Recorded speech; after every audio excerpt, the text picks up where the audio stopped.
Hello guys, this is Garima Singh from today we are going to discuss an important literary term mm, which is very important as an examination point of view. So without making any delay, let's start. The first term, literary term is absurd. This term is applied to a number of work in drama and prose fiction. ये जो term है ये बहुत सारे dramas, number of varieties of dramas और pros fiction जो हम लिखते हैं, जो लिखा जाता है ड्रामा के लिए, उसके लिए अप्लाई किया जाता है. Which have in common in the view that human condition is essential absurd. इसका ये मानना है कि जो ह्यूमन कंडीशन है प्रेजेंट में, ये एक एब्सर्ड टाइप की है, मतलब फुलिशनेस टाइप की है कि हम अपने लाइफ में ऐसे एब्सर्डिटी रिप्रेजेंट करते हैं कि जो रेडिकुलस का ह्यूमर का पॉइंट बन जाता है. लोगों that this condition can be adequately represented only in the work of literature. और ये जो ह्यूमन फॉलीज, जो हम फॉलीज और फुलिशनेस रिप्रेजेंट करते हैं अपनी लाइफ में, जो ह्यूमर का पॉइंट बनता है और एब्सर्डिटी का पॉइंट बन जाता है, can be adequately represented only in the work of. ऐसे स्टूपिडनेस को, ऐसी एब्सर्डिटी को, बिहेवियर की केवल लिटरेचर वर्क में ही रिप्रेजेंट किया जा सकता है. That are themselves absurd. ऐसे वर्क को हम केवल एब्सर्ड वर्क में ही रिप्रेजेंट कर सकते हैं जो खुद में एब्सर्ड हो. Both the mood and the dramaturgy of absurdity were anticipated as early 1896 in the Alfred Jarry. ये बहुत इंपॉर्टेंट नेम है, आप इसको थोड़ा कंसिडर करिएगा, इसे थोड़ा रिमेंबर करने की कोशिश करिएगा. Alfred Jarry French play Ubu Roi Ubu the king. ये जो फ्रेंच प्ले है उबी रॉय उबे द किंग, यहाँ पे ये जो टर्म था the mood and the dermatology of absurdity. Absurdity का जो मूड था, जो टोन था, वो एंटिसिपेटेड 1896 में अल्फ्रेड जेरी, जो एक फ्रेंच राइटर थे, उनकी एक ड्रामा में यूबी रॉय नाम जिसका था, उसमें उन्होंने ये पॉइंट ऑफ इस एब्सर्डिटी टाइप के जो पूर्वानुमान था उसको रिप्रेजेंट किया था, एंटिसिपेट किया था, उसकी पॉसिबिलिटी को दिखाया था. The literature has its root also in the movement of expressionism and surrealism. इस टाइप एब्सर्ड टाइप का जो लिटरेचर होता है, इसका रूट हमें एक्सप्रेशनिज्म और सरलिज्म टाइप के मूवमेंट्स में मिलता है, वहाँ से इसकी रूट पाई जाती है. As well as in the fiction, और साथ ही साथ उस प्रकार के फिक्शन नॉवेल्स वर्क में रिटेन इन द 1920 ऑफ, जो कि 1920 के दौरान लिखे गए थे. Franz Kafka the trial metamorphism. The current movement, however, emerged in the France after the horrors of the World War II. देखिए जो करंट मूवमेंट है, एब्सर्ड मूवमेंट है, ये फ्रांस में horror of the world war second जो 1939 से start होगा कि 45 में लास्ट अप हुआ था, वहाँ उस के दौरान ये इमर्ज हुआ था as a rebellion against the basic belief. एक बेसिक बिलीफ जो हमारे जो विश्वास समय कायम थे, जो लोगों को विश्वास था, उनके बिलीफ के खिलाफ एक रिवोल्ट के रूप में ये जो है इमर्ज हुआ था. And value in traditional culture and literature, और जो साहित्य और संस्कृति में जो ट्रेडिशनल विचार थे, जो थॉट्स थे, उनके विरुद्ध एज ए रिबेलियन थॉट्स के रूप में ये इमर्ज हुआ था. This tradition had included the assumption that. इस ट्रेडिशन का ये मानना था, ये धारणा थी कि that human beings are fairly rational creatures who lives in at least partially intelligible universe. जो पहले लोगों का ये मानना था कि जो ह्यूमन बींग्स होता है ये बहुत फेयरली लॉजिकल प्राणी होता है. who lives in at least partially intelligible, जो एक इंटेलिजेंट इंटेलेक्चुअल यूनिवर्स में जीता है. मतलब जो ह्यूमन एक ऐसा प्राणी होता है जो जिसका इंटेलेक्चुअल काफ़ी हाई लेवल का होता है, जो उसे अलग अन्य जीवों से अलग करता है, जो उसका खुद का एक यूनिवर्सल इंटेलेक्चुअल यूनिवर्स होता है, जो उसको थॉट देता है, आइडियाज़ देता है. That are the part of the order social structure, जो कि हमारे सामाजिक संरचना का एक भाग होती है. And they have been capable of heroism and dignity even in defeat. तो फिर यहाँ तक उसके हम आते हैं। इसके बाद जो इम्पोर्टेंट है आपका यहाँ से शुरू होता है। Star Albert Camus to view a human being is an isolated existence who is cast into alien universe to conceive the human world as a passing to inherent the truth. Prominent in the existential philosophy of men of letters such as John Paul Sartre and Albert Camus, ये जो नाम है Jean Paul Sartre's and Albert Camus, जो इनकी जो philosophy थी ये यहाँ से स्टार्ट माना जाता है। टू बी इनका ये मानना था कि ह्यूमन बीइंग जो एक इंसान होता है आइसोलेटेड एग्जैक्टली, वो इस एक सोशल लाइफ जीते हुए भी एक अलग तरह का आइसोलेटेड प्राणी होता है। वो is cast into an alien universe, जो इस यूनिवर्स के लिए एक एलियन टाइप का होता है। इस यूनिवर्स में भी रहते हुए भी वो सबके बीच में रहते हुए एक एलियन जैसा होता है। To conceive the human world as a possessing no inherent truth value और मीनिंग, जो जैसे ये संसार जो है मतलब स्टिल इस सोशल लाइफ जीने के बावजूद भी वो खुद में एक एलिएशन टाइप का फील करता है कि मैं इससे अलग हूँ, वो सेपरेट अपने को फील करता है। और ये ट्रुथ वैल्यू वो मीनिंग जो इस संसार की जो ट्रुथ है वैल्यू है and truth value meaning and to represent the human life, जो ह्यूमन लाइफ के जीवन को प्रस्तुत करती है। इन्हें से fruitless search for purpose and significance, कि जो ह्यूमन लाइफ है इसका जो ये फ्रूटलेस एफर्ट कर रहा है, खोज रहा है, इसका एक एब्सर्ड मीनिंगलेस लाइफ है। As it moves from the nothingness, क्योंकि ये फॉरवर्ड किस तरफ हो रहा है, इसका जो स्टेप है किस तरफ फॉरवर्ड हो रहा है, तो नथिंगनेस के ना एट लास्ट टोटल मोमेंट पे हम तो टोटली डिस्ट्रैक्ट हो रहे हैं ना, क्योंकि जो टाइम पीरियड था वर्ल्ड वॉर सेकेंड का वो टोटली डिमोलिश कर दिया उसने, सारे को स्वैप अवे कर दिया मेजर पॉपुलेशन को। तो ये एक तरह की डिप्रेशन, एक तरह की डेस्पेयरनेस और मतलब निराशा छाई हुई थी पूरे वर्ल्ड में। तो ये थॉट्स उस समय क्रिएट हुए थे, तो वहाँ से शुरुआत हुई एब्सर्ड कि ये लाइफ मीनिंगलेस है, नथिंग हैपन, नो बडी कम्स नो बडी गोज, जैसे सैमुअल बकेट का वेटिंग फॉर गॉडॉट है ना। तो ये वहाँ से स्टार्ट होता है। ये देखिए Samuel Beckett in 1989 the most eminent of the influential writer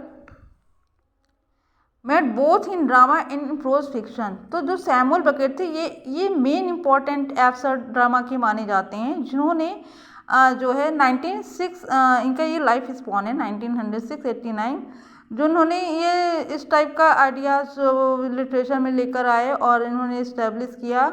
and in prose fiction में was an Irish living in the Paris who often wrote in the French and translated his work into the English। ये Paris में रहते थे और ये अक्सर French language में लिखते थे, बाद में इसे इंग्लिश में ट्रांसलेट कर देते थे। His play is such as waiting for Godot, ये देखिए ये जो एब्सर्ड ड्रामा का सबसे बेस्ट एग्जांपल है वेटिंग फॉर द गॉडॉट। इनका जो सबसे इम्पोर्टेंट इमिनेंट प्रोमिनेंट इनकी जो वर्क माना जाता है एज ए एब्सर्ड ड्रामा वो वेटिंग फॉर गॉडॉट है, जो कि 1954 में लिखा गया था। And the endgame in 1958 projected the irrationalism, helplessness, absurdity of life, in ये जो है जीवन की एब्सर्डिटी को, असहायता को और एक अलॉजिकल जीवन को जो रिप्रेजेंट करता है।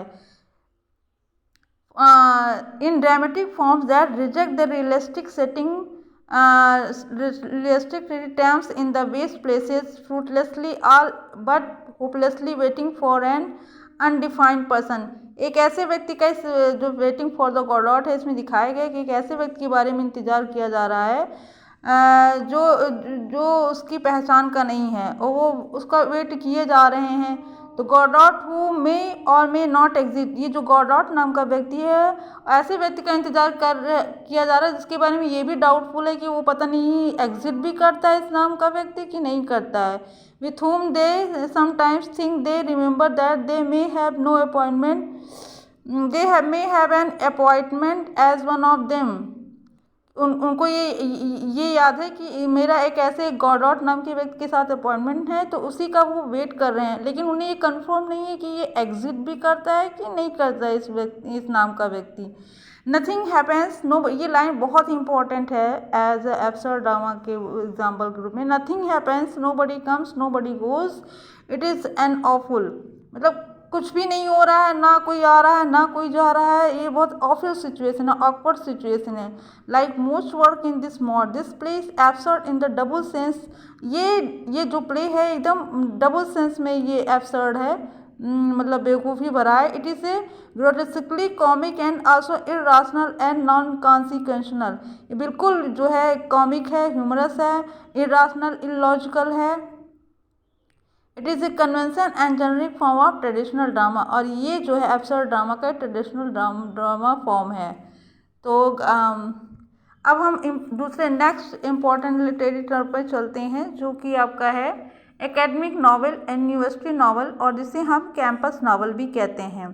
तो ठीक है, एकेडमिक, इसे हम कैंपस नावल भी कह सकते हैं, यूनिवर्सिटी नावल भी के नेम से भी ये जाना जाता है। दूसरा एकेडमिक नावल, तीसरा एकेडमिक नावल के नेम से भी जाना जाता है। तो आप अगर एग्ज़ाम में आता है तो आप इस बिल्कुल भी कंफ्यूज मत होइएगा कि कैंपस नावल, यूनिवर्सिटी नावल, ये सब एक ही उसके नाम है। तो a novel set primarily in a college और university community in which the main characters are academic. तो ये नावल जो है, इसका जो प्लॉट होता है वो कहाँ सेट किया जाता है कि यूनिवर्सिटी कैंपस के परमाइसिस के अंदर, कॉलेज के परमाइसिस कैंपस के अंदर, इन विच, जिसमें कि जो मेन कैरेक्टर होता है आर एकेडमिक, वो वहाँ उस यूनिवर्सिटी उसमें पढ़ता रहता है और वहाँ उस यूनिवर्सिटी का पढ़ा होता है। Often employed by the English department, जो कि इंग्लिश डिपार्टमेंट के द्वारा एम्प्लॉयड किया जाता है। लाइक डिटेक्टिव स्टोरीज और द मर्डर मिस्ट्रीज, जैसे कि डिटेक्टिव स्टोरीज में और मर्डर मिस्ट्रीज में होती हैं। तो इसका भी जो प्लॉट है, जैसे कि नाम से भी बिल्कुल क्लियर कट है कि द कैंपस नावल, यानी कि जो यूनिवर्सिटी कैंपस के परमाइसिस के चारों तरफ इर्द गिर्द घूमती है। इसका प्लॉट वहीं पे उसी में यूनिवर्सिटी कैंपस के अंदर सेट किया जाता है, मतलब कहानी जो है इसका revolves around the campus university, the campus of universities, colleges, ठीक है। तो many of which are set in the British country houses academic novels, तो जो इनमें से बहुत सारे जो ब्रिटिश जो वो ड्रामास थे, नॉवेल्स थे, वो कहाँ सेट किए जाते थे, कंट्री हाउसेस में। Academic novels frequently explore the fictional possibilities created by close environment in which a number of high distinction of an idiosyncratic the personality are thrown together. The novels frequently explore the fictional possibility, इस type के novel जो है अक्सर जो है ऐसी संभावनाओं को मतलब क्रिएट करते थे बाय क्लोज इन्वायरमेंट इन विच, ऐसे क्लोज इन्वायरमेंट, कैंपस यानी कॉलेजों के ऐसे क्लोज इन्वायरमेंट में इन्वॉल्व क्रिएट करते थे, इन which a number of highly distinction, जिसमें कि बहुत ही उच्च उत्कृष्ट क्वालिटी के लोग जो है often idiosyncratic personality are thrown together, मतलब ऐसे एकेडमिक एजुकेटेड लोग होते थे, जो यूनिवर्सिटी के पढ़े लिखे लोग होते थे।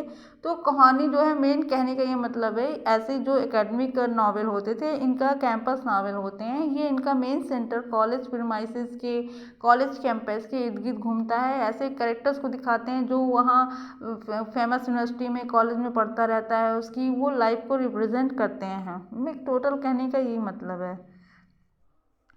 द मोर एकेडमिक नॉवेल्स और ह्यूमरस, ये जो एकेडमिक नॉवल होते हैं अक्सर जो है ह्यूमरस टाइप के होते हैं। And many explore the implication of the variously attributed maxim that academic politics are so vicious.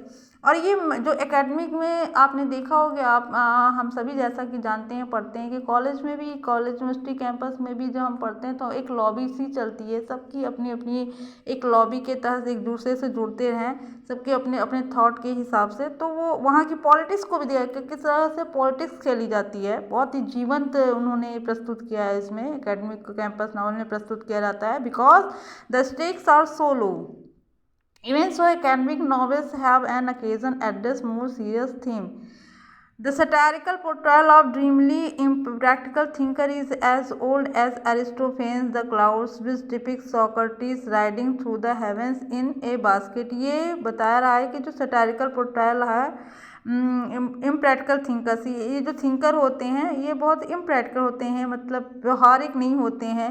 Is as old, और इतने पुराने जितने कि एरिस्टोफेंस का जो द क्लाउड है। अरिस्टोफेंस एक बहुत एंशिएंट पोएट है जिनका जो इम्पोर्टेंट वर्क है द क्लाउड, विच डिपिक्ट, जो ये उजागर करता है कि Socrates riding through the heavens in A basket. Socrates जो है वो जो ग्रेट फिलोसफर थे वो किस पे सवारी कर रहे हैं, राइडिंग थ्रू द हेवन, स्वर्ग के द्वारा सवारी कर रहे हैं। इन्हें एक बास्केट में सवारी कर रहे हैं, किसकी, स्वर्ग की। And novel such a George Eliot Middlemarch 1874, Thomas Hardy's Jude the obscure 1895, Willa Cather's the professor house 1925, Dorothy. तो ये सब आप, ये जो मेन है ये आप ये देखिए, इतना बहुत ज़्यादा डिटेल में जाने दें, ये आपको इंपॉर्टेंट नेम याद रखना है। Kingsley Amis lucky Jim 1954 is a important example of the campus novels. So ये एमिस लकी जिम 1954, ये आपको